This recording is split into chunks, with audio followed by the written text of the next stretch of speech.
성령 하나님, 이 시간 주님을 이곳에 초청합니다. 성령님 함께 해주시고 이 시간도 우리에게 진리를 가르쳐 주시며 하나님의 마음과 뜻을 알 수 있도록 이 시간도 이끌어 주옵소서. 들을 귀와 깨닫는 마음을 주시고 하나님 말씀이 우리의 생각과 마음을 사로잡게 해주시며 우리 내면 안에서부터 변화가 일어나고 그 말씀대로 순종함으로 하나님의 역사를 보는 우리 모두가 되기를 원합니다. 오늘도 우리를 만져주시옵소서. 회개가 일어나게 하시고 치유가 일어나게 하시고 자유함이 묶인 것에서 우리가 자유함을 얻는 시간이 되게 하여 주옵소서. 한 사람 한 사람 만져주시고 주님의 은혜에 흠뻑 젖는 귀한 시간이 되게 해주시기를 원하고 예수님의 이름으로 기도하옵나이다. 하나님 말씀은 에베소서 4장 29절서부터 32절까지. 자, 에베소 4장 29절서부터 무릇 더러운 말은 내 입 밖에도 내지 말고 오직 덕을 세우는데 소용되는 대로 선한 말을 하여 듣는 자들에게 은혜를 끼치게 하라. 하나님의 성령을 근심하게 하지 말라. 그 안에서 너희가 구원의 날까지 인치심을 받았느니라. 너희는 모든 악독과 노함과 분냄과 떠드는 것, 이게 다툼이에요. 다툼과 비방하는 것을 모든 악의와 함께 버리고 서로 친절하게 하며 불쌍히 여기며 서로 용서하기를 하나님이 그리스도 안에서 너희를 용서하신 같이 하라. 아멘. 자, 오늘 이 시간에는 성령을 근심케 하지 말라. 성령을 근심케 하면 어떤 일이 벌어지고 왜 근심케 해서는 안 되는지를 이야기할 텐데, 지금 우리가 계속해서 이 성령에 대해서 성령님과의 관계가 얼마나 중요하고 성령님과의 관계의 실패는 인생의 모든 것의 실패다. 특별히 우리가 이 땅에 사는 동안 주님 오심을 잘 준비하려면 신부로서 잘 준비하고 또 우리 앞에 있을 어마어마한 그 환난을 두려움이 없이 이기는 자로 잘 통과하려면, 그리고 우리에게 부르심이 있는데 사명, 증인의 사명, 대추수의 하나님 앞에 쓰임 받으려면 반드시 성령 세례를 받음과 동시에 성령의 충만함을 계속 받으며 나가지 않는다면 우린 마지막을 준비할 수 없다는 이야기를 어저께까지 했어요. 이 성령 충만이라고 하는 것은 단순히 어떤 능력이나 은사를 얘기하는 것이 아니라 성령께 완전히 사로잡히는 상태. 성령에 충만하게 되면, 성령께 사로잡히게 되면 지성, 감정, 의지를 완전히 사로잡히게 돼요. 왜 사로잡혀야 되냐면 우리가 하나님의 그 부르심을 이루어가는데 우리 안에는 방해하는 요소가 있는데 타락한 본성이에요. 어떻게 이 육성을 극복하고 타락한 본성에 끌려가지 아니하고 하나님의 부르심을 이루어갈 수 있는가? 그러려면 우리를 자꾸 하나님이 기뻐하지 않는 방향으로 이끌어가려고 하는 육성, 타락한 본성을 이길 수 있는 더 큰 힘이 필요한데 그 힘이 성령 충만이다. 성령에 충만하게 되면 하나님의 능력이 우리 안에 들어와 우리를 지배하게 돼요. 그러면 생각에서부터 변화가 일어나요. 많은 그리스도인들이 생각이 하나님께 고정되어 있지 않아요. 하나님께 몰두하면서 신랑 되시는 예수님에 대해서 우리가 생각하고 어떻게 그분을 더 알 수 있고 가까이 가며 더 열렬히 사랑하고 준비할 수 있을까에 대한 골몰보다는 대부분의 우리의 생각은 땅에 있어요. 어떻게 하면 더 나은 삶을 살고 어떻게 하면 성공하고 복을 받을까. 많은 그리스도인들이 예수 믿는 것을 보험 들기 시작합니다. 왜 예수 믿어요? 왜 예배를 드리고 헌금해? 그래야 천국 갈 수 있는 보험을 들 수 있으니까. 솔직히 우리의 내면을 들여다보면 그것이 굉장히 많은데 그런 식의 신앙은 주님을 만날 수 없다는 것이죠. 그래서 우리의 생각에서부터 바뀌고 우리의 마음이 계속 주님을 향해야 되는데 자꾸 땅을 향하는 이 부분에서 어떻게 극복할 수 있는가? 생각에서부터 변화가 일어나고 감정에서부터 자꾸 나쁜 감정에 사로잡혀 끌려다니는 우리가 이 감정을 어떻게 조절하고 우리 의지가 하나님을 향해 가야 되는데 자꾸 반대방에 관한 이 모든 것을 어떻게 올바르게 이끌 수 있을까? 하나님의 능력이 임하면 이 모든 것의 변화를 갖다 줘요. 성령 충만함으로 하나님의 능력이 우리를 사로잡지 않으면 절대로 인간은 안 돼. 예수를 믿고 거듭났어도 실제 우리가 하나님을 주인으로 인정하고 하나님의 뜻을 따라 살기보다는 자기를 주인으로 인정하고 자기의 뜻을 따라 자신을 위해 살아갈 때가 얼마나 많이 있고, 이런 식의 신앙생활을 하면 안 된다는 것을 알면서도 결국은 계속 끌려가는 우리의 연약함을 보게 되죠. 이 부분을 극복할 수 없다면 주님을 만날 수가 없어요. 여러분, 하나님을 섬길 때는 우리의 기준을 가지고 하나님을 섬겨서 되는 것이 아니라 하나님의 기준이 뭔지를 알아야 돼. 자, 두 예를 드리니까 잘 들어보세요. 계시록 3장에, 계시록 3장 1절, 사대교회의 4대에게 편지하라. 하나님의 7영과 7뼈를 가진 신이가 이르시되 내가 네 행위를 아노니 내가 살았다는 이름은 가졌으나 죽은 자로다. 이 4대 교회가 살아있는 교회인지 죽은 교회인지는 뭘로 주님 판단하시냐면 그들의 믿음의 고백으로가 아니라 그들의 삶, 행위를 통해서 판단하시는 거예요.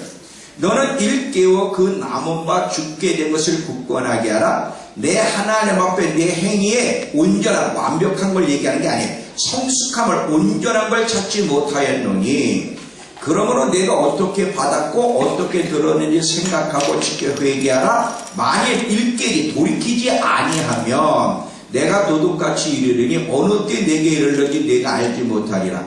그러나 사대에 그 옷을 더럽히지 아니한 자 몇 명이 있어 내게 있어 흰옷을 입고 나와 함께 다니리니 그들은 합당한 연고라.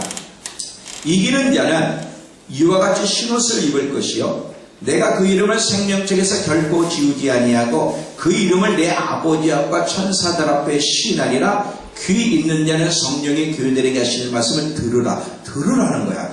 여기서 성령님이 하신 말을 들으라는 것이 단순히 듣는 걸 얘기하는 게 아니에요. 성령께서 뭐라고 말씀하시는 듣고 돌이키라는 거야. 그런데 여러분, 사대교회를 봐요. 교회예요. 자기들은 살았다는 이름을 분명히 가지고 있어요. 주위에서도 많이 그랬을 거고, 왜? 교회가 많이 성장을 했거든. 근데 주님이 뭐를 근거로 죽었다고 얘기를 하냐면 그들의 행위야.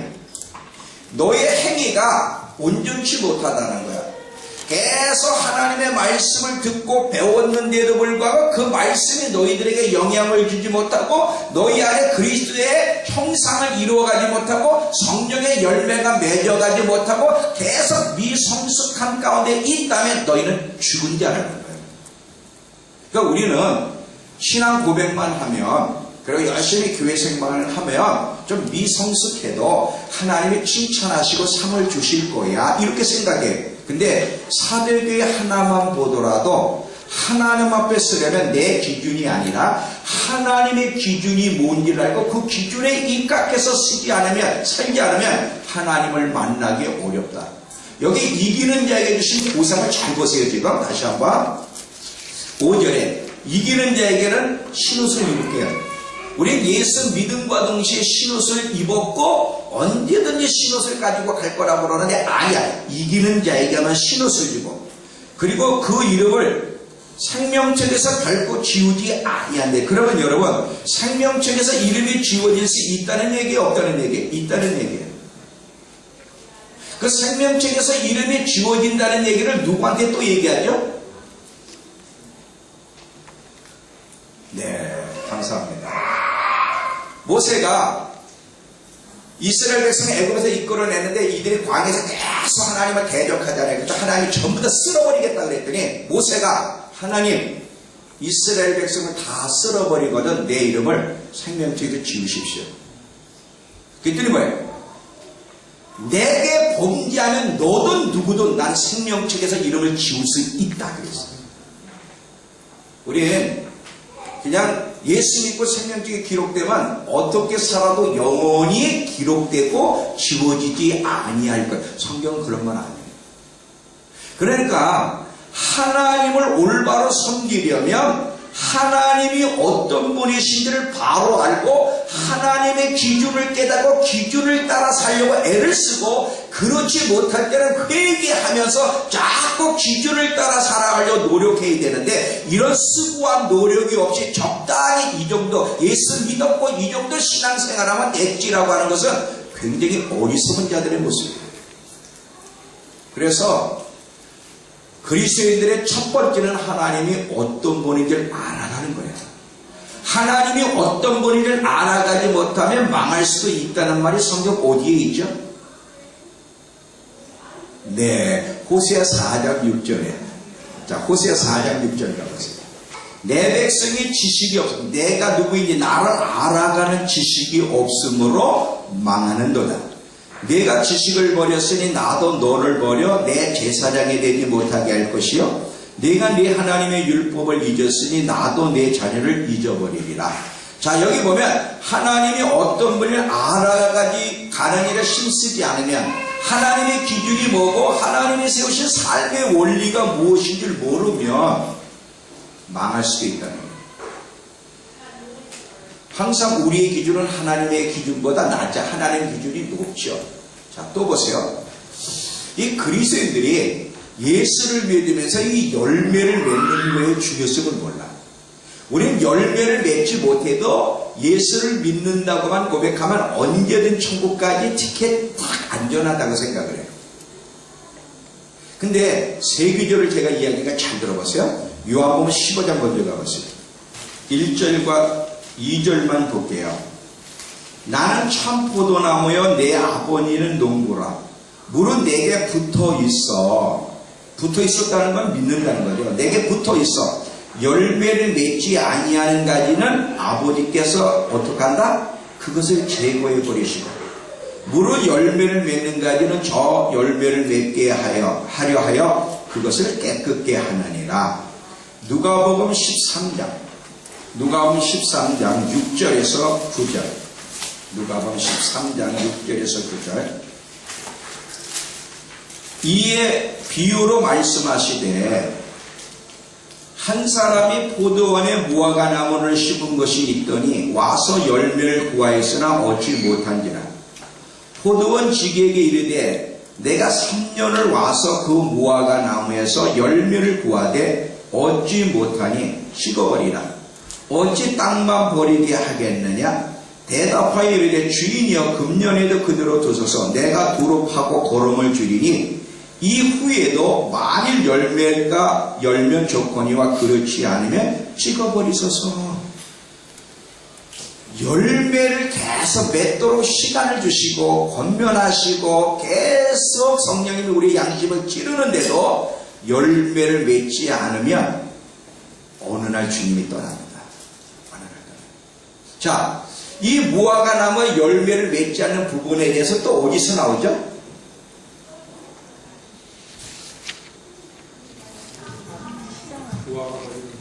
네. 아이고, 감사합니다. 현집사님이 웬일이죠? 이런 걸 다 아시고. 자, 예수님이 누가복음에 보면 시장 가셔서 뭘 좀 먹을 게 있을까 하고 무화과 나무한테 갔어요. 갔더니 잎사귀만 있고 열매가 없는 거야. 그 열매가 없는데 그거를 다시는 너는 열매를 맺지 못할 거니라 저주를 하고 열매를 맺지 못하죠. 그럼 우리 질문을 해. 아니, 물론 거기에 때가 아직 아니라고 또 얘기를 했고요. 이 무화과 나무가 지금 잎사귀는 있는데 열매가 없어. 이 무화과는 다른 나무와 다른 특징이 하나 있어요. 보통은 열매가 먼저 있고 잎사귀가 있고 열매가 있잖아요, 순서가. 무화과는 열매가 먼저 맺어지고 그 다음에 잎사귀가 나와. 그러면 지금 잎사귀는 있는데 열매가 없다는 건 이건 벌써 병들었다는 거야. 그렇잖아요. 왜? 열매가 있었어야 되는데 잎사귀가 나왔으면. 이 병들어서 열매가 없을 때는 하나님이 버리신다는 거야. 이런 얘기가 성경에 굉장히 나와요. 그러니까 그냥 우리 기준으로 잘못된 구원관을 가지고 잘못된 신앙가지를 가지고면 방종에 빠지게 되는 거야. 아, 나 예수를 믿었는데 언제든지 예수를 믿었고 신앙 고백했는데 뭐 주님이 나 버리겠어? 신랑이 오시면 나를 맞이해 주시겠지. 이런 안이한 신앙 태도를 가지고 살지만 성경을 보면 아니라는 거야. 열매를 맺어가 시간을 주세요. 계속해서 열매를 맺어갈 수 있는 시간을 주셔도 열매를 맺지 못하면 주님이 버린다는 거지. 사대교를 보세요. 온전치 못하다는 것 때문에 주님이 뭐라 그래요? 만약 네가 일깨워서 계속 온전함을 이루어가지 않는다면 너는 신옷을 입지도 못하고 내가 이름을 지워버린다는 거지. 여러분 신앙생활을 하려면 하나님이 어떤 분인지를 알아가는 시간을 많이 교회나 왔다 갔다 하면 안 돼요. 성경을 부지런히 읽으면서 하나님이 어떤 분을 알아가고 그분이 깨닫게 해주신 대로 자꾸 고쳐나가면서 성장해 가야지. 이런 노력과 싸움이 없이 5년 전이나 지금이나 차이가 없고 10년 전하고도 차이가 없고 집사 권사가 됐는데도 전혀 인격의 변화가 없다면 그 사람 주님 못 만나요. 안 되는 거예요.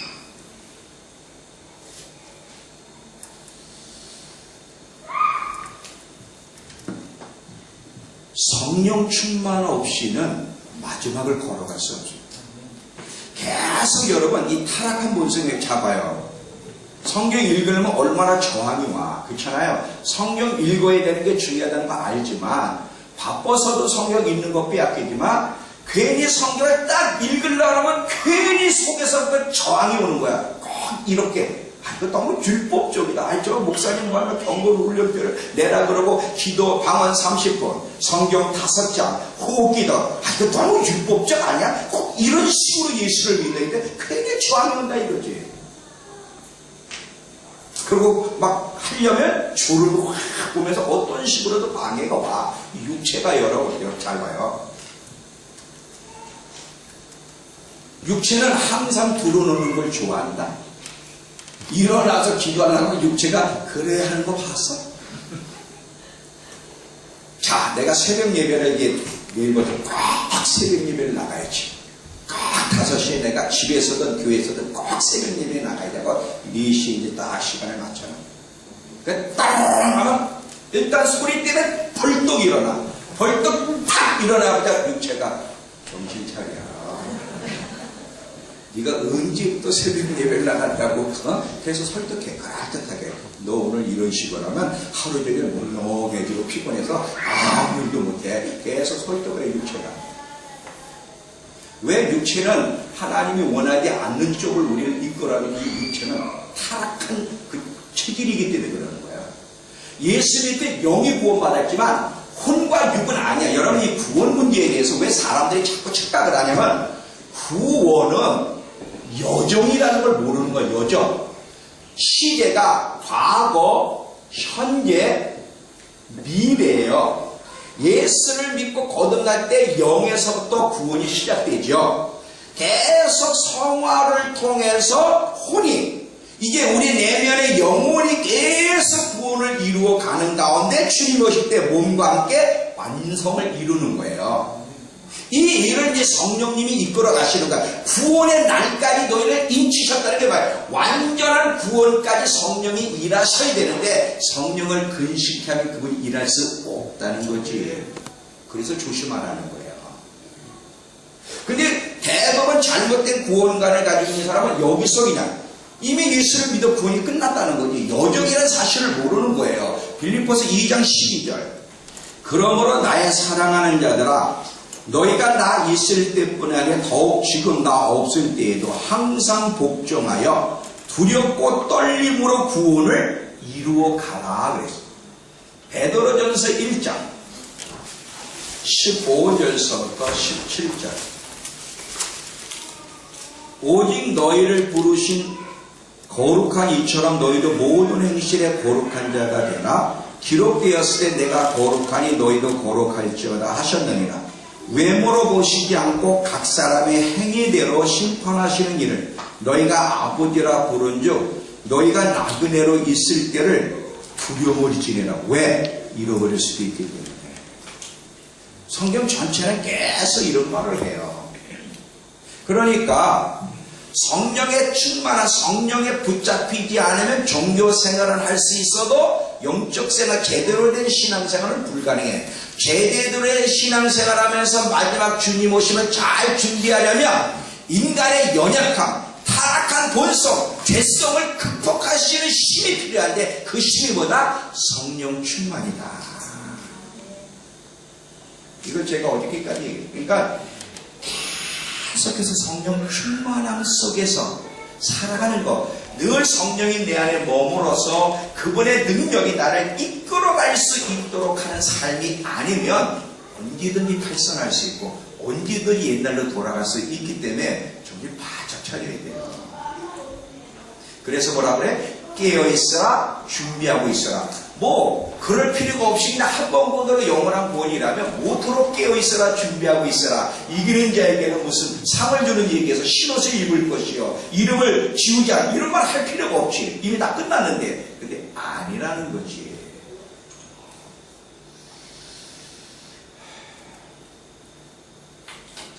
자, 잘 들어보세요. 성령 충만함이 없이는 마지막을 걸어갈 수가 없어요. 또한 이 성령의 충만함이 왜 또 중요하냐? 다시 말하면 이건 또 성령의 기름 부음이라고도 얘기해요. 왜? 충만함이 계속 부어지는 거예요. 기름 부음. 이것이 왜 중요하냐면 우리의 영적 생활에서도 중요하지만 우리의 삶에서도 이 기름 부음이 계속 머물고 성령의 충만함이 계속 머무는 것이 굉장히 중요한데 성령이 충만했다가도 충만을 잃어버릴 수 있고요. 성령님은 항상 고정되어 있는 게 아니에요. 잘 봐요. 충만했다가도 성령의 그 어떤 영향력이 축소될 수 있고 사라질 수 있고 잃어버릴 수 있고 그리고 성령을 더 한량없이 더 많이 받을 수 있고 자 요한복음 3장 34절 하나님이 보내신 이는 하나님 말씀을 하나니 이는 하나님의 성령을 한량없이 부어주시며 이게 만큼이 아니라 자 방언도 성령 체험이죠. 방언도 성령 체험이지만 어저께 얘기했죠. 방언을 성령의 그 영향력으로 은혜로 방언을 받았지만 성령 세례를 받지 못합니다. 성령의 역사가 작게도 나타날 때 약간의 증거가 있어요. 그래서 성령이 한량없이 부어질 때는 얼마나 놀라운 일이에요. 엘리사는 갑절이란 말이니까 성령님은 똑같이 부어지고 똑같이 고정되어 있는 게 아니라 어떻게 살고 반응하냐에 따라 그 영향력이 축소될 수도 있고 더 많아질 수도 있어. 원하는 만큼 받는 거야. Understand? 아멘. 그러면 성령이 충만한 가운데 있을 뿐 아니라 계속 성령님이 내 안에 머무셔야 되는데 계속 기름 부음이 계속 머무셔야 된단 말이에요. 이것이 우리의 신앙 마지막 여정까지 중요할 뿐 아니라 우리 이 땅에서 살아가야 돼요. 살아가기 위해서는 사업하든 직장이든 모든 영역에든 성령의 기름 부음이 굉장히 중요해요. 성령의 기름 부음이 있는 것과 없는 것이 어떤 차이가 있는지를 제가 예를 좀 드릴게요.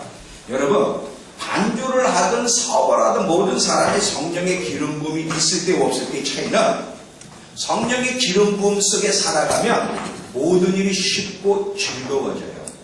그리고 놀라운 역사가 있고 그리고 열매가 굉장히 많습니다. 제가 예를 드릴게요. 우리 MIT 출신 중에 피아노 반주자 한 사람이 있는데 마카사르가 인도네시아 마카사르 갔어요. 마카사르 가는데 김미대 간사가 이제 특송을 하게 됐는데 걔네들 반주를 기대했는데 보니까 걔네들이 악보를 볼 줄 몰라. 감각으로 반주를 치는 거야. 근데 이제 한국 노래를 이제 악보를 줬더니 얘네들이 악보를 볼 줄 모르니까 반주가 안 되는 거지. 그래 부득이 갑자기 반주자를 우리 안에서 찾는데 반주자가 없어. 오늘처럼 이렇게 잘하시는 분들이 없는 거야. 근데 딱 한 사람이 등장했는데 똥똥똥똥 이거 그거 뭐 바이엘 무슨 뭐 그런 거 있잖아요. 그거 몇 가지 해가지고 겨우 치는 사람이 하나 있는 거야. 근데 그 사람 외에는 대안이 없지. 그래서 일로 와라. 기름 부음이라는 게 있다. 기름 부음. 너는 어차피 소망이 없어. 근데 성령의 기름 부음이 임하면 기적 같은 일이 일어나니까 우리 기대하자 그러고 손을 딱 잡고 성령님 기름 부어주셔서 당신을 드러내달라고. 그러고는 딱 올라갔어요. 3,000명이 앉아있는 그 어마어마한 큰 교회. 딱 앉아가지고 얘가 딱 있는데 갑자기요 반주를 하는데 그래서 무슨 그 연주회 할 때 그런 식으로 막 하니까 진미자도 놀래고 모두가 놀래고 얘가 취해가지고 지금 보니까 취해가지고 절제를 못하는데 저러다가 이거 서로 안 맞으면 어떡하지. 근데 끝까지 딱 맞으면 얘가 취했어. 기름붐이 임하니까 손이 저절로 움직이지만 취해가지고 끝났는데도 얘가 취해가지고 요번에 우리 한국에 우리 믿음교회 컨퍼런스 할 때 걔가 왔어요. 와가지고 너 지금 그 기름범이 남아있냐 그랬더니 많이 날라갔는데 아직 남아있다는 거야. 아직 남아가지고 지금도 치는데 옛날 그때 그만큼은 아니라는 거야. 이런 일이 있어요. 또 보세요. 제가 한번 얘기했죠. 온자를 연구소에서 근무하는 우리 간사가 모든 사람이 그 연구를 하는데 큰 어떤 깊은 걸 연구하는데 밤늦게까지 퇴근이 안 돼. 그걸 연구를 해야 되는데. 근데 이 친구는 꼭 5시 전에 끝나버려요. 제일 쫄다던데. 그러니까 다 놀라는 거지. 왜냐면 이 친구에게 주어진 양이 5시 전에 끝나. 그래서 물어봤대. 너 다 됐냐? 다 했습니다. 보니까 완벽하게 그 하루의 일과를 끝낸 거야. 나중에 저한테 우리 MIT 하려면 6시 반까지 와야 되는데 그 전에 계속 오는 거야. 다른 사람은 9시, 10시에도 못 오는데. 근데 내가 물어봤어요. 아니 어떻게 이렇게 다른 사람들은 다 늦게 못 나온다는데 이렇게 꼭박 나올 수 있냐 그랬더니 목사님 자기도 이해를 못 하겠대. 뭐냐면 일을 딱 시작하면 계속 성령님이 지혜를 주시고 감동을 주시는데 5시 전에는 모든 게 끝난대. 근데 자기 힘이 아니라는 거지. 이게 뭐예요? 기름 부음이에요. 저는 지금 하나님 앞에 하나님 제 기도가 틀리지 않았으면 주십시오 하는데 영어, 중국어, 일본어 하게달라고 기도해. 어차피 나는 소망이 없어. 영어도 못하고 일본어도 다 못해. 근데 어차피 세계를 다녀야 되는데 통역을 끼고 하면 많은 제약이 있어요. 그냥 영어로 중국어로 일본어로 성경하면 내 마음껏 설교를 할 수 있는데 옆에 이 통역관을 보면 이 사람이 나의 그 가지고 있는 것을 얼마나 가지고 있느냐에 따라 많은 차이가 있단 말이죠. 근데 제가 한번 그걸 봤어요. 목사님 한 분이 나이 드셨는데 국민학교도 안 나왔어요. 오래된 얘기예요. 국민학교도 안 나온 분인데 이분이 어떻게 계기가 돼가지고 미 8군에 말씀을 전하기 위해서 가는 거예요.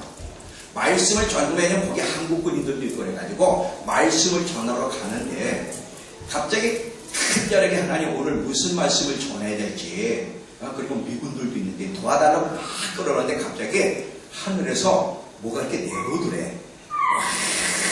내려오더니 사자 같은 담담이 확 쓰기더니 입을 열는데 This is your pen 영어가 나오더래. 자기도 모르게 영어가 나오고 영어가 읽혀지더라는 거야. 하도 놀라가지고 가서 입을 여는데 기가 막히게 영어로 설교가 갑자기 되더라는 거야. 제가 직접 만나서 물어봤어요. 지금도 매년 후에 만나가지고 지금 목사님 지금도 영어로 읽고 그리고 말을 합니까? 지금도 된대. 그래서 계속 더 잘하고 해서 지금 영어 공부를 하는데 말하고 읽는 거는 문제가 없다는 거지. 국민학교도 안 나오신 분이에요. 이런 일이 있는데 우리 이런 일에 대한 기대 자체를 안 해. 성령의 기름 부음이 임하면 어떤 놀라운 일이 있는가. 제가 그 포항에 50만 마리의 그 물고기가 들어간 장면 얘기했죠. 2줄 서서 50만 마리가 그게 가능해? 여러분 사업도 그런 식으로 해보세요. 기름 부음 안에서 사업을 하면 비효율적인 선택을 안 해. 성령님이 기회를 주면 우리는 너무나 잘못된 선택을 해서 물질도 빠져나가고 많은 문제가 있잖아요. 근데 성령의 기름 부음 가운데 하게 되면 시편 32편 8절에 내가 너를 주목하여 가르치며 내 좋은 자가 해주겠다 그랬거든. 내 좋은 자, 너를 훈계하여 주목하리란 말이 메시지 성경에서는 너에게 좋은 자가 해주시겠다. 올바른 선택이 뭔지 내가 너에게 좋은 자가 해주시겠다는 거야. 그러면 성령의 기름 부음 가운데 거하면 사업하는 데 실패할 일이 있겠습니까? 없지. 우리 문제는 뭐야? 늘 잘못된 선택을 하게 되는 거야. 직장에서도, 사업체 안에서도, 음악가 안에서도, 목회 안에서도. 여러분, 제가 지금 이렇게 설교를 하는데 제가 누구인지를 자꾸 많이 얘기했잖아요. 근데 어떻게 제가 세계를 다니면서 사람들에게 영향을 끼칩니까? 기름 부음이야. 답이 없어. 계속 성령의 기름 부음이 주님 앞에 설 때까지 머물러 있는 게 얼마나 중요한지. 계속 성령 충만함 속에 살아가야 되는데 이렇게 되려면 반드시 여러분 조심해야 될 것이 있어요. 오늘 다툼이에요. 다툼. 자, 제가 작년 7월에 왔을 때 이 부분을 조금 언급을 했어요. 언급할 때 어느 부분을 조심하라고 언급했는지 혹시 기억이 나세요? 이영경 집사님 맞았어요. 말 조심하라 그랬잖아요. 말. 요 하나만 하고 제가 갔어요. 왜? 그래야 내년에 또 올 수 있습니다.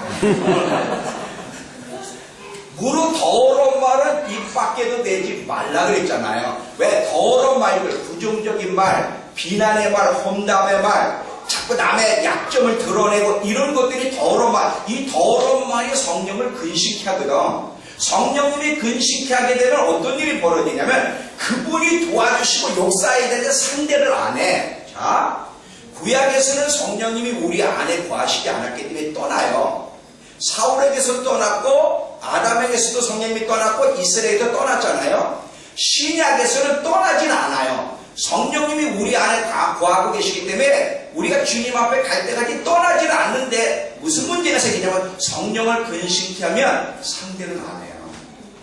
상대를 안 하는 것은 떠나는 것과 마찬가지야. 감동도 인계도 역사도 지시도 없어. 이거보다 무서운 게 없어.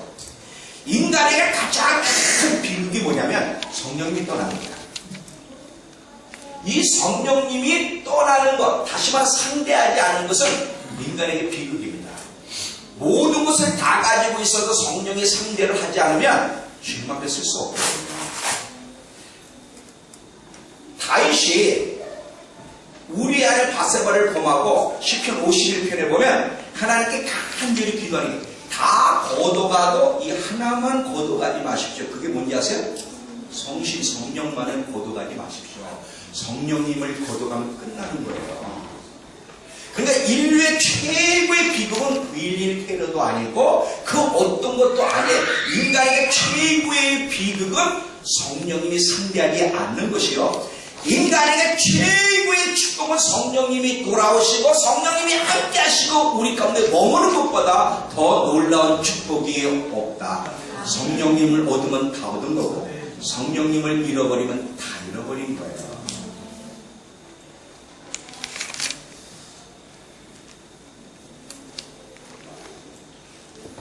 이해가 되시죠? 저는 평생 성령이 머무시는 사람. 우리 증표 믿음께 오래 표가 있어요. 성령이 머무시는 교회 되게 하소서. 항상 믿으기에 성령님, 성령의 기름 부음이 늘 저와 함께 그분을 모시고 다니고 늘 이 믿음 교회에 성령이 머무시는 교회가 되길 소원합니다. 그러려면 반드시 조심해야 될 것이 오늘 잘 들어봐요. 다투지 마라. 반대로 화평하게 화평의 분위기를 만들기 위해 힘쓰고 연합과 하나됨에 힘쓰게 되면 항상 성령이 머무실 거고 다툼 가운데 살아가면 성령님이 떠나신다. 자, 이 부분에 대해서 제가 집중적으로 이야기할 테니까 잘 들어보십시오. 먼저 이 다툼의 문제에 대해서 어떻게 깊이 얘기하는지를 보겠습니다. 먼저 다툼이 얼마나 비극적이고 나쁜 건지, 자, 성경을 피세요. 다툼 문제를 먼저 다루겠습니다.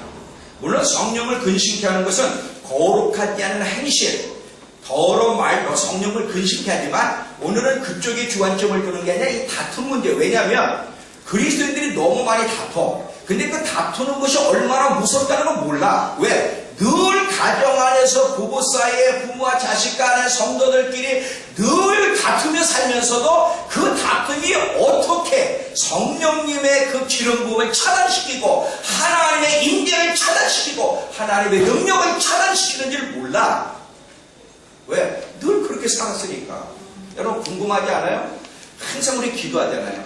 성령님이 임재해 주시고 늘 성령의 임재와 충만함 속에 능력 있는 그리스도인이 되게 하시고 우리 교회가 늘 성령의 충만한 교회 되게. 근데 없단 말이지 그런 게.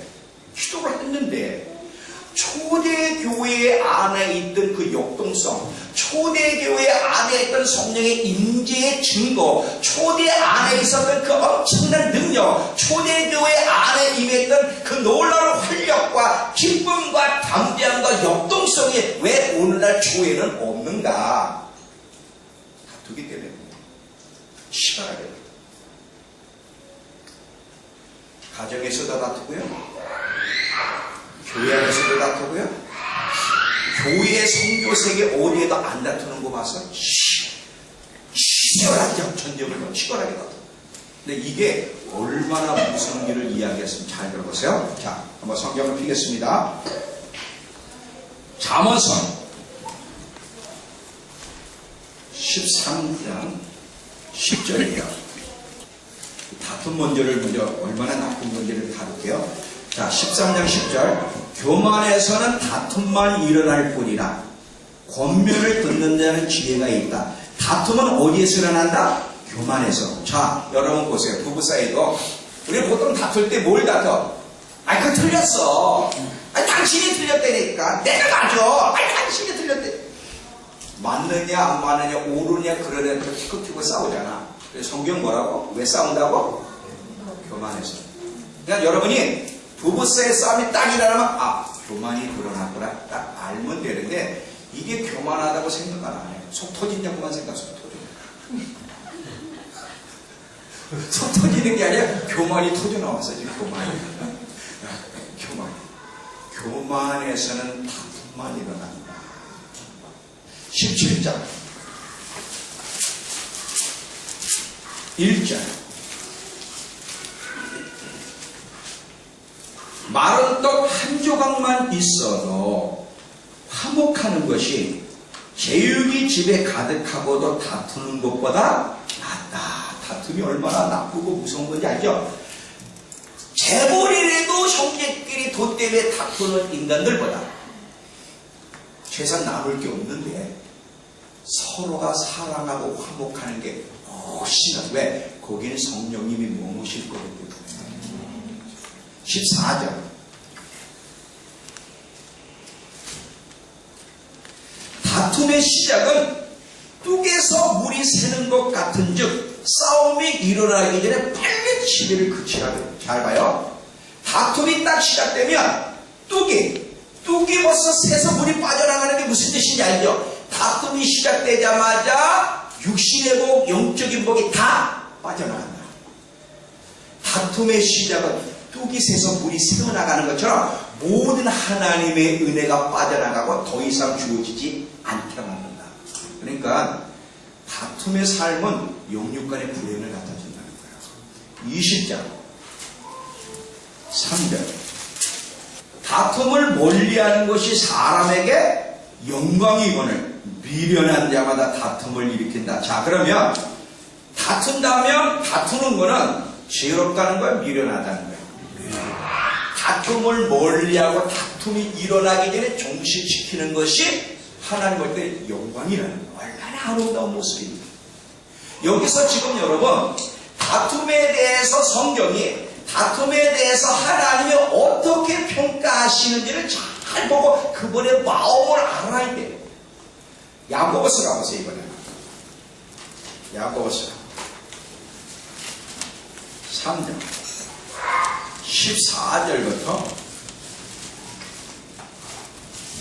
16절. 그러나 너희 속에 독한 시기와 다툼이 있으면 자랑하지 마라. 진리를 거슬려 거짓말하지 마라. 이러한 지혜는 시기, 다툼 이런 것들은 위로부터 내려온 것이 아니라 땅 위의 것이고 정욕적이요 귀신, 마귀적인 것이니 시기와 다툼이 있는 곳에는 혼란과 모든 악한 일만 있을 뿐이다. 불행해진다는 거죠. 마태복음 12장 25절. 예수께서 그들의 생각을 아시고 이르시되 스스로 분쟁, 다툼을 통해 분쟁이 일어나는 걸 말하죠. 분쟁하는 나라마다 황폐해질 것이고 스스로 분쟁하는 동네나 집도 섞지 못한다. 황폐해질 거다. 이렇게 되어 있어요. 다툼이 얼마나 우리를 불행하게 만드는지 요한복음 14장 30절에 예수님이 분명히 이렇게 말씀했죠. 이후에 내가 너희와 말을 많이 하지 아니하리니 세상 임금 사탄이죠. 이 세상 임금이 오겠습니다. 그러나 그는 내게 관계할 것이 없다. 사단이 와서 예수님을 건드리고 싶은데 예수님을 건드릴 수 없는 것은 사탄이 들어올 수 있는 문이 없어. 근데 우리는 건드릴 게 너무 많아서 걱정이야. 성령님은 오히려 못 와. 성령님은 못 오는데 마귀는 양대같이 문이 열려가지고 막 들어오는 거, 막 들어와. 그러니까 여러분, 다투는 건 이런 뜻이에요. 다투면 사단이요, 나를 좀 망가뜨려 주십시오. 우리 가정을 망가뜨려 주시고 우리 사업체를 망가뜨려 주시고 이런 소리예요. 아까 다툼의 시작은 뚝에서 물이 새는 것 같아요. 이 성경의 표현들을 잘 보세요. 성경을 통해 하나님이 다툼이 얼마나 무서운지, 모든 시기와 다툼에는 혼란과 모든 악한 일만 존재한다는 거예요. 그러니까 지금까지 우리는 쉽게 다투면서 다툼의 위험성에 대해서 쉽게 간과를 했는데 다툼이 얼마나 무서운가를 여기서 배우게 되는 거지. 저도요, 이거 하나님이 깨닫게 해주시기 전에 사람이 어떻게 안 다퉈. 근데 꼭요, 다툴 때 보면 보통도 다투지만 꼭 주일날 교회 가려고 그러면 다툰다? 그럼 괜히 넥타이 하나서부터 막 뭐라 그래. 예를 들면 성도들이 제 양복에 넥타이가 너무 멋있다는 거예요. 근데 꼭 우리 집사람은 안 멋있대. 그러니까 내가 누구 말을 들어야 돼? 성도들이 멋있대는데. 그래서 그걸 굳이 하면 이상하게 보이는데 왜 그걸 입네? 여보, 성도들이 멋있대. 성도들이 목사님한테 알아하는 거지. 위에 주는 거지 진짜 멋있어 그러는 거 아니에요. 빨간 넥타이를 메모놓고 파란 넥타이를 메모놓고 거기서 갈 때 긁어야 돼. 그러면 긁어가지고 상처가 났잖아. 상처를 가지고 무슨 설교가 나오겠어. 여기다가 지혜로 가야 되는 거. 그래서 잠언에는요, 다투는 여자와 사는 것보다는 광야에서 혼자 사는 게 나아요. 근데 꼭 이상하게 남자를 얘기하려고 여자를 얘기해. 여자가 이번에 좀 약한 것 같아. 그게 몇 번 반복해서 나와.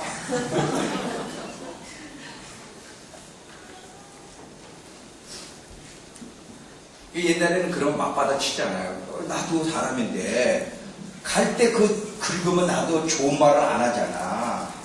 나도 쏴대고 간다면 그러면 강대성이 생긴 거거든. 근데 이걸 깨닫게 해주시면서 우리 집사람을 약속했어요. 여보, 내가 부족함이 보여도 절대 집회를 가거나 예배를 준비할 때는 아무 소리 하지 마. 왜냐면 평안한 가운데 가야 되는데 다툼 가운데 가면 이미 성령이 떠났어. 거기에는 역사가 없어. 내가 부족한 게 보여도 지금은 얘기하지 마라. 서로 약속을 합니다. 그리고 지적도 더러운 말 하지 마라. 꼭 쏘는 말을 하지 마라. 이 서로 이야기를 하고 말씀을 가지고 이야기하고 서로 노력해야 되는 거거든요. 우리 권찰 부부 둘이 한 달이 넘게 교회를 안 나오는 거예요. 그래야 내가 신방을 갔어. 권찰 니네 집사 1순위인데 니네 이렇게 안 나오면 집사가 되겠냐? 그랬더니, 아이, 목사님, 우리 교회 매일 가요. 그래. 매일 가는데 왜 안 보여? 교회 문 앞까지 간대. 한 달 넘게 문 앞까지 가면서 싸움하는 거야. 아침에 이제 교회에 간다고 그때서부터 이렇게 콕콕콕 찌르면서 언제까지 교회 문 앞에까지 싸우다가 먼저 남편이 뚜껑이 열려버리잖아, 보통. 나 교회 안 가. 너나 예수 믿어. 딱 가버린대. 그럼 거기서 그 부인이 또 교회 들어가기 어렵잖아요. 너 안 가. 가버렸는데. 그러면 상처 확 왔는데. 자기도 집에 가. 이걸 한 달을 그랬대. 한 달 이상. 2달까지. 그러더니 걔네들이요. 음식 장사를 했는데 음식도 망하고 어디가 도망갔는데 없어졌어. 다툼의 시작은 뚝에 물이 새는 것 같다. 저는 이 비밀을 잘 몰랐어요.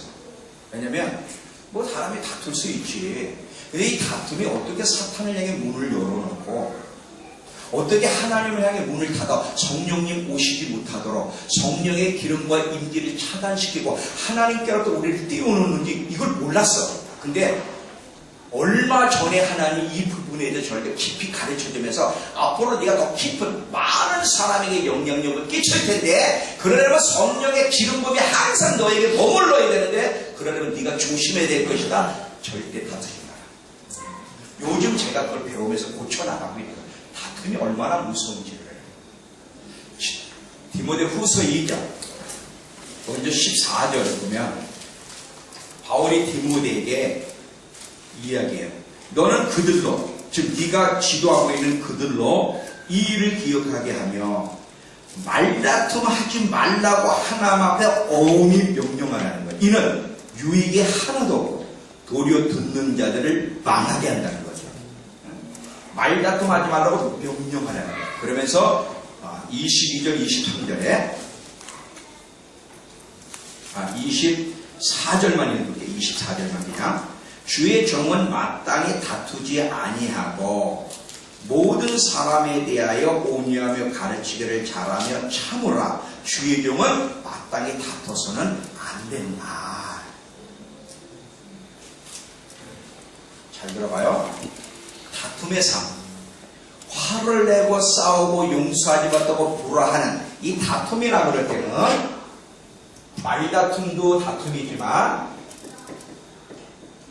서로 불화하는 것, 그래서 분쟁이 일어나고 나눠지는 것, 말은 안 해도 속에서 부글부글 끓는 거, 부글부글.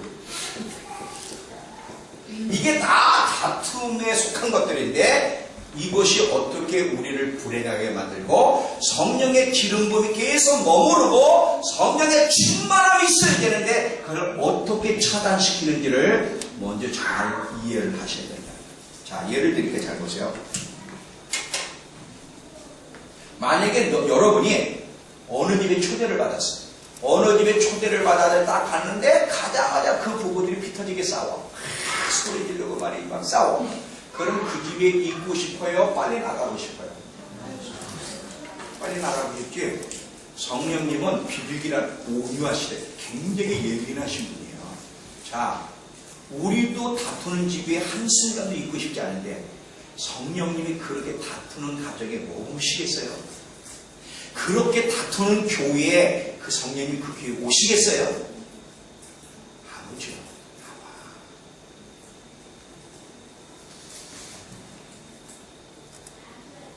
그러면 어떻게 해야 되는가?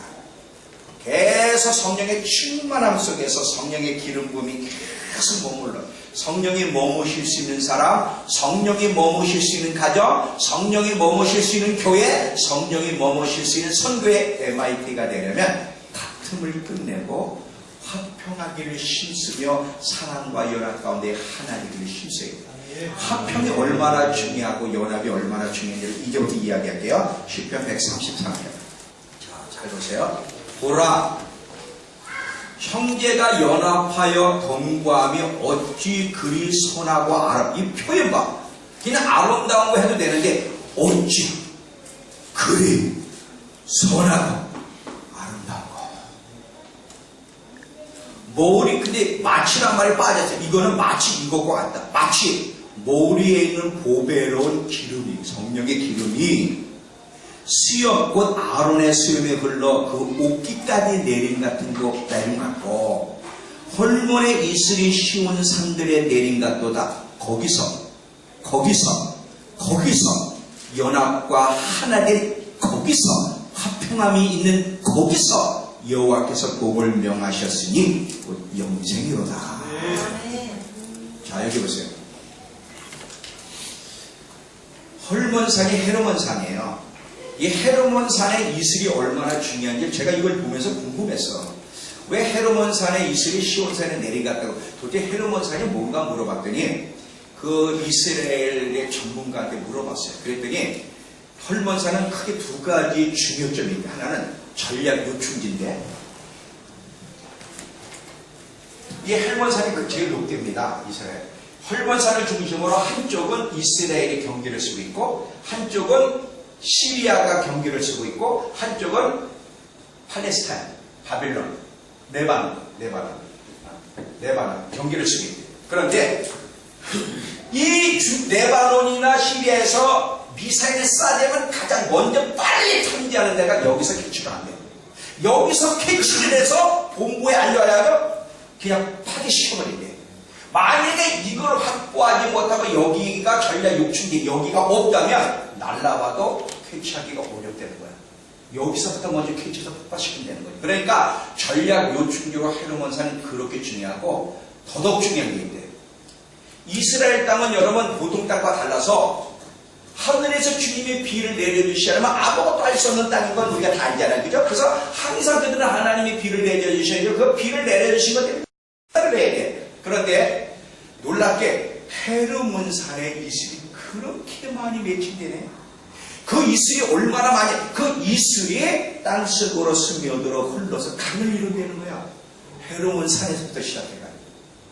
그러니까 이스라엘은 헤르몬산 때문에 사는 거지 말이야. 이 나무들에게 있어서 이슬은 생명과 같잖아요. 헤르몬산의 이슬이 시온산에 흐르는 이 어마어마한 놀라운 축복이 어디서 주어져? 형제가 서로 연합하고 하나 되는 거기서. 다른 데서가 아니라 거기서. 잘 보세요. 우리 성경의 원리를 따라가야 돼.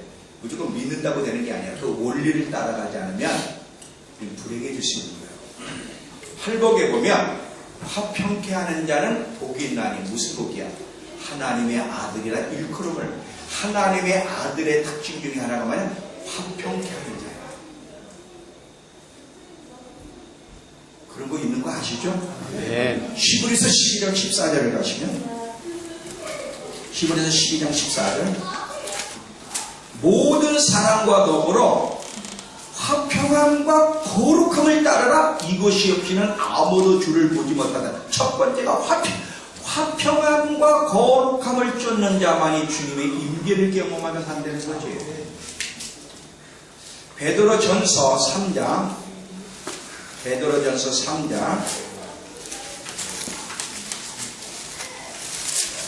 8절에서부터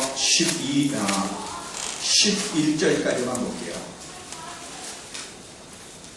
그러므로 생명을 사랑하고 좋은 날, 8절부터 읽는다 그랬죠. 마지막으로 말하노니 너희가 다 마음을 같이하여 동정하며 형제를 사랑하며 불쌍히 여기며 겸손하며 악을 악으로 욕을 욕으로 갚지 말고 도리어 복을 빌어주라. 이를 위해 이렇게 살다가 너희가 부르심을 받아서 이렇게 살면 복을 받는다는 거야. 그러므로 생명을 사랑하고 좋은 복수의 날들, 여기는 우리나라는 단수로 되어 있지만 좋은 날들 보기 원하는 자는 혀를 금하여 악한 말을 그치며 입술로 거짓을 말하지 말고 악에서 떠나 선을 행하고 뭐를 구하며 뭐를 따르라? 화평을 구하고 그것 화평을 쫓아 산다. 왜? 그것이 좋은 날을 경험할 길이기 때문에. 자, 화평함이 하나님의 임재, 하나님의 능력과 어떻게 함께 가는지 더 중요한 문제를 이야기하겠습니다. 누가복음 10장. 누가복음 10장. 1절에서 7절까지. 그 그 후에 주께서 따로 70일을 세우사 친히 가시려는 각 동네와 지역으로 둘씩 앞서 보내시면 예수님이 갈 건데 먼저 보내는 거예요. 먼저 보내고 가시는 건데 이르시되 추수할 것은 많되 일꾼이 적으니 그러므로 추수하는 주인에게 청하여 추수할 일꾼들을 보내주소서 하라. 갈지어다 내가 너희를 보냄이 어린 양을 이리 가운데 보냄과 같도다. 전대나 배낭이나 신발을 가지지 말며 길에서 아무에게도 문안하지 말며 어느 집에 들어가든지 먼저 말하되 이 집이 평안할지어다. 그리고 인사라는 거예요. 만일 평안을 받을 사람이 거기 있으면 평안을 받을 만한 평화의 아들이 거기 있으면 퀸제스는 이렇게 돼 있어요. 평안의 아들이 거기 있으면 너희의 평안이 그에게 머물 것이고 그렇지 않으면 너희에게로 돌아오리라. 그 집, 어느 집에 유하며 피터리게 싸우는 집에 유하며 평안이 머물 수 있는 집에 머무는 거야. 평안이 머물 수 있는 그 집을 발견하면 그 집에 유하며 주는 것을 먹고 마시라. 일꾼이 그 삭슬 받는 것이 마땅하니라. 이 집에서 저 집으로 옮기지 말라. 자, 여기 봐요. 지금 예수님이 가시기 전에 먼저 제자를 앞서 보내고 이제 가시는 거야. 그 다음에 먼저 앞서 보내시는데 복음을 전하는 전초 기준으로 어느 집을 선택하라는 거야. 어느 집을 선택하는데 어느 집이냐면 평안이 머물 수 있는 집을 발견하게 되면 거기 쓰라는 거야. 이 집 저 집도 아니지 말고 잘 봐요. 복음을 전하는 그 사역 근거지로 다른 데가 아니야. 돈 많은데 교회가 아니라 평안의 아들이 있는 평안이 머무는 집을 발견하면 거기 쓰라. 왜 이런 얘기를 할까? 성령님은 평안이 머물 수 있는 평안한 분위기, 사랑과 용서와 하나 되는 그 사랑과 그 분위기에만 머무시게 되는 거예요. 다시 잘 봐요. 자, 예수님이 제자를 보내세요. 그리고 주님이 따라가시기 가는데 그 너희들이 사역할 때 그 사역 기준으로 딱 주님이 정해놓은 곳이 있다면 다른 데가 아니야. 어느 교회를 선택해라가 아니라 평안이 머물 수 있는 사람을 발견하면 그 집에 있어라. 아멘. 왜? 그 집에 성령님이 오실 거기 때문에. 아멘. 성령의 임재, 성령의 능력, 성령의 기름 부음은 평안함과 함께 간다. 지금도 성령님은 머무실 수 있는 사람, 교회, 가정을 찾으신다. 불행한 거는 그런 가정, 사람을 찾기가, 그런 교회를 찾기가 어렵다는 거예요. 한번 봐봐, 여러분 교회 봐봐. 피 터지게 싸워 안 싸워? 이건 뭐 제가 누구 쪽으로 물어봤습니다. 피 터지게 싸우는 거야. 아니 싸워도 죽고는 죽고 사는 그런 문제 때문에 멱살 가지고 싸우는 데도 말도 안 해. 죽고 사는 문제가 아니야. 진리 때문에 싸우는 게 아니라 아무것도 아니야. 양보도 돼. 그것 때문에 막 목숨을 걸고 싸운다 이거죠. 그러므로서 오실 성령을 쫓아버려. 좋은 날 볼 곳을 거부해버리고 있는데 사람들이 모른다는 거야.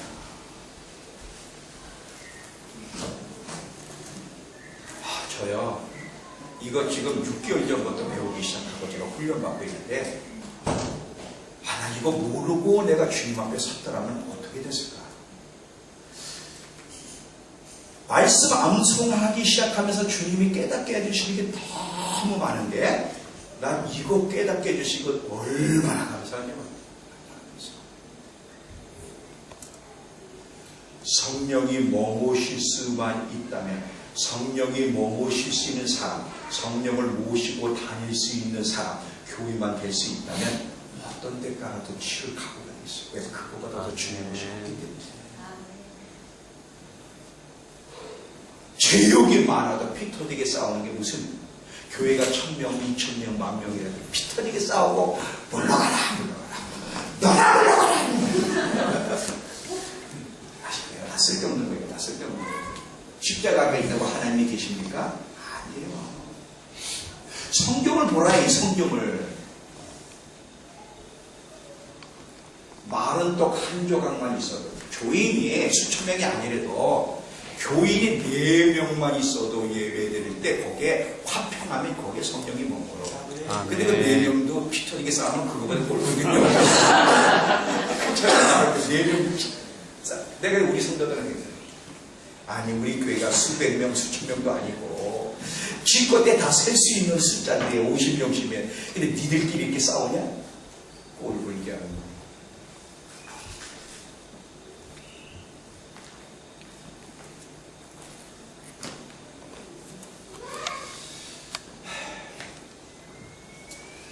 진리를 가르치면 가르쳐줄수록 말씀을 깨달으면 깨달을수록 허물만 보이는 거 허물만.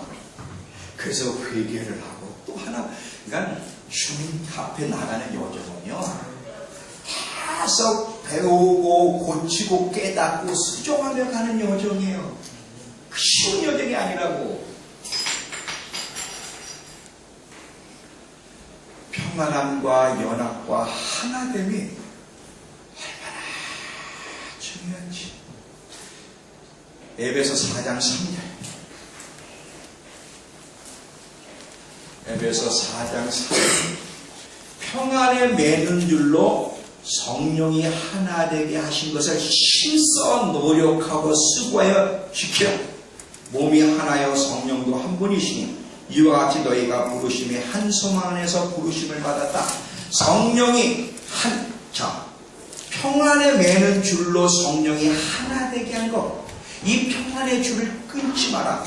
메시지 성경에서 서로 간에 벽이 있으면 빨리빨리 허물어서 평안이 깨어지지 못하게 하라. 왜냐하면 거기에만 성령님이 머무시기 때문에. 여러분 사단은요 이 평안의 위력, 하나된 것 연합의 위력을 너무지 알아요. 잘 봐요. 사단에게 있어서는 지금 제일 무서운 게 성령님이야. 제일 중요한 게 또 성령님이고. 왜? 창조주 성령님이 임하면 거기에 생명이 탄생을 해요. 죽음 가운데 성령이 오시면 죽음이 생명으로 바뀌어. 그러니까 성령님이 오시는 데는 사단을 거할 수가 없는 완전 백패야. 그러니까 사단은 교회가 있는 거 안 무서워해. 교회 다니는 거 안 무서워해. 평안과 연합과 하나 되어 성령이 머무실 수 있는 분위기를 만드는 것을 용서가 안 되는 거야. 사단에게. 왜? 치명적이야 자기한테. 그러니까 어떻게 해서든지 성령이 머무실 수 없게만 만들면 교회가 있어도 소용이 없고 교회가 아니어도 소용이 없다는 걸 너무 잘 알아. 근데 그 비결이 뭐냐? 다투게 만드는 거야. 다투게. 아까 야고보서 3장 14절 16절에 다툼은 땅의 것이요 정욕적이고 마귀적인 것이라. 배후에 다툼 배후에 누가 있다? 마귀가 있다. 왜 다투게? 거기에는 성령이 안 계셔. 그러면 그 교회는 그 성도는 마귀에 접속할 수 있거든요. 그래서 계속해서 분쟁을 일으키려고 하는데 잘 봐요. 초대교회가 이 분쟁이 심화일 뻔했어. 근데 잘 극복했고 극복할 때 얼마나 폭발적인 역사가 일어났는지 보겠습니다. 사도행전 6장. 지금 계속 사도교회, 초대교회의 폭발적인 역사가 일어나고 있는 와중 속에 하나 문제가 딱 생겼어요. 자, 1절부터 보세요. 그때 제단이 더 많아졌는데 헬라파 유대인들이 자기 과부들이 매일 구제에 빠짐으로 히브리 사람을 원망하니 다툼이 시작됩니다. 12사도가 모든 제자를 불러 이르되 우리가 하나님 말씀을 제쳐놓고 적대를 일삼는 것이 마땅하지 아니하니 형제들아 너희 가운데 성령과 지혜가 충만하여 칭찬받는 사람 7을 택하라. 우리가 이 일을 그들에게 맡기고 우리는 오로지 기도하는 일과 말씀 전하는 일에 힘쓰리라 하니 하면 7을 택해서 사도들 앞에 세우니 사도들이 기도하고 안수했어. 자, 지금 분쟁이 일어나는 상황 속에 사도들이 분쟁이 일어나고 내버려둔 것이 아니라 그 분쟁이 일어나기 전에 종식시키는 일을 딱 하고 나니까 어떤 일이 일어나는가 보세요. 7절. 하나님 말씀이 점점 왕성하여 예루살렘에 있는 제자의 수가 더 심히 많아지고 허다한 제사장 무리들이 이두에 복종하니라. 자, 만약에 이때 다툼 피 터지게 싸웠더라면 어떤 일? 계속 지금 폭발적인 부흥이 멈췄을 텐데 이것을 사도들이 간파하고 그 문제를 말씀이 흥황하여, 말씀이 흥황하여, 말씀이 왕노릇하여 폭발적인 역사가 계속 진행이 되는 거야. 아멘. 들어봐요. 왜 우리는 안 될까? 왜 우리 교회는 안 될까? 여러 가지 이유가 있는데 그 중에 잘 봐. 휘터지게 싸워. 성령이 임할 수 없는.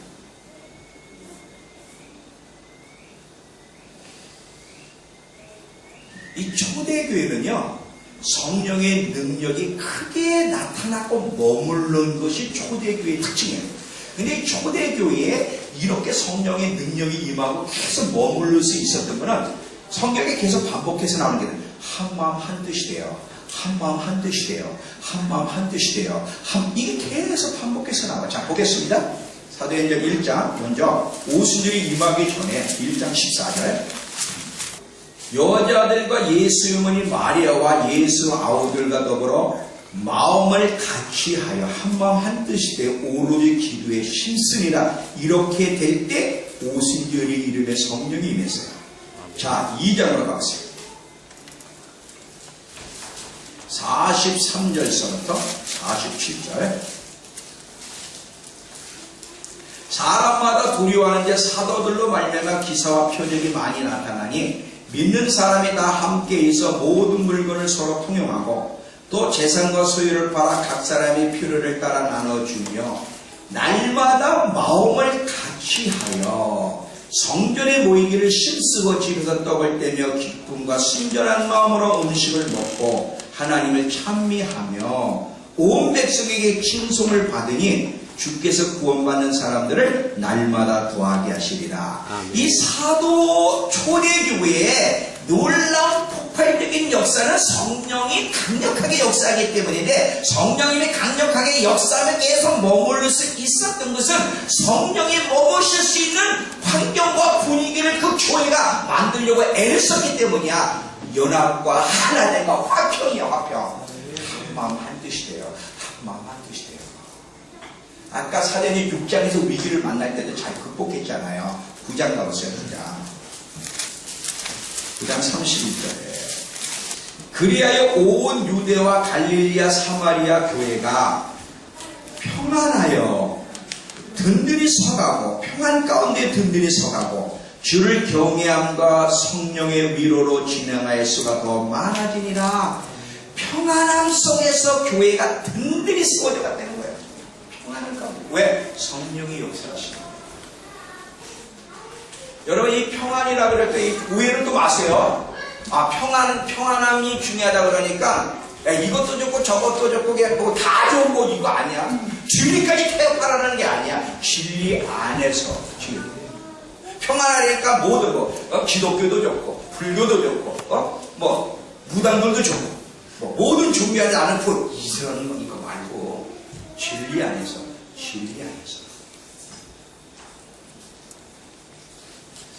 자, 이렇게 평안함과 연합과 하나됨 속에 초대교회는 성령의 강력한 능력으로 폭발적인 역사가 일어났는데 항상 이게 유지되는 게 아니에요. 인간은 항상 위험성이 있어. 점점 시기가 흘러가면서 여러 가지 의견으로 다툼이 시작되고 분파가 형성되기 시작하는 거야. 다툼이 일어나면서 분파가 형성되면서 성령님이 떠나기 시작하고 성령의 영향력이 점점 줄어드는 위험성을 간파한 바울이 경고라는 교회가 있어. 그 교회가 어디냐? 고린도 교회야. 자, 보겠습니다. 고린도전서 1장 9절에서 13절이에요. 너희를 불러 그 아들 예수 그리스도 우리 주와 더불어 교제하게 하신 하나님은 믿으시로다. 형제들아, 내가 우리 주 예수 그리스도 이름으로 너희를 구원하노니 모두가 같은 말을 하고 너희 가운데 분쟁이 없이 같은 마음과 같은 뜻으로 온전히 합하라.